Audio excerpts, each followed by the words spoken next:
Hi friends, കണ്ണസ് T വിയിലേക്ക് എല്ലാവർക്കും സ്വാഗതം. പൊന്നാങ്കണ്ണി ചീര നമ്മൾ നടാൻ പോകുന്ന ഒരു രീതിയാണ് കാണിച്ചു തരാൻ പോകുന്നത്. നമ്മുടെ മുറ്റത്ത് അധികം സ്ഥലമൊന്നും ഇല്ലാത്തവർക്ക് ഈ ഒരു ഐഡിയ നല്ലതായിരിക്കും. അപ്പോൾ എങ്ങനെയാണെന്ന് നമുക്ക് നോക്കാം.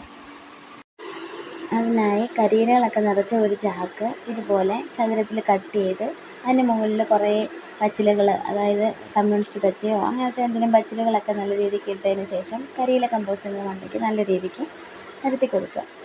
അപ്പോൾ നല്ല രീതിക്ക് കരിയില കമ്പോസ്റ്റ്, നല്ല പൊടിഞ്ഞ കരിയില കമ്പോസ്റ്റൊക്കെ അതിന് മുകളിൽ ഇട്ടതിന് ശേഷമാണ് നമ്മൾ ഈ കട്ട് ചെയ്തെടുത്ത പൊന്നാങ്കണ്ണി ചീര നടാൻ പോകുന്നത്. അതെങ്ങനെയാണെന്ന് വെച്ചാൽ ഒരു വിരലിൻ്റെ നീളത്തിൽ കുഴി കുത്തി അതിനുള്ളിലേക്കാണ് ഈ നട്ടെടുക്കാൻ പോകുന്നത്. ഇത് നല്ല വെയിലുള്ളിടത്തൊക്കെ വെക്കുകയാണെങ്കിൽ നല്ല രീതിയിൽ ഇത് നന്നായിട്ടിത് വളരും.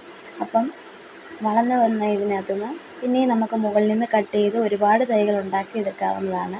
അപ്പോൾ നമ്മുടെ വീട്ടിൽ അധികം സ്ഥലമൊന്നും ഇല്ലാത്തവർ നമ്മുടെ പരിമിതിക്കനുസരിച്ച് നമുക്ക് ഇങ്ങനെ ഇതുപോലെ ചാക്കിനുള്ളിൽ നമുക്ക് നട്ട് ഒരുപാട് തൈകൾ ഉണ്ടാക്കിയെടുക്കാവുന്നതാണ്. അപ്പോൾ ഈ ഐഡിയ നിങ്ങൾക്ക് എല്ലാവർക്കും ഇഷ്ടപ്പെട്ടിട്ടുണ്ടെങ്കിൽ എൻ്റെ വീഡിയോ ലൈക്ക് ചെയ്ത് കമൻറ്റ് ചെയ്യാൻ മറക്കണ്ട. എൻ്റെ ചാനലിൻ്റെ പേര് കണ്ണസ് ടി വേൾഡ്. ചാനലൊന്ന് സബ്സ്ക്രൈബ് ചെയ്ത് സപ്പോർട്ട് ചെയ്യണേ. Thank you.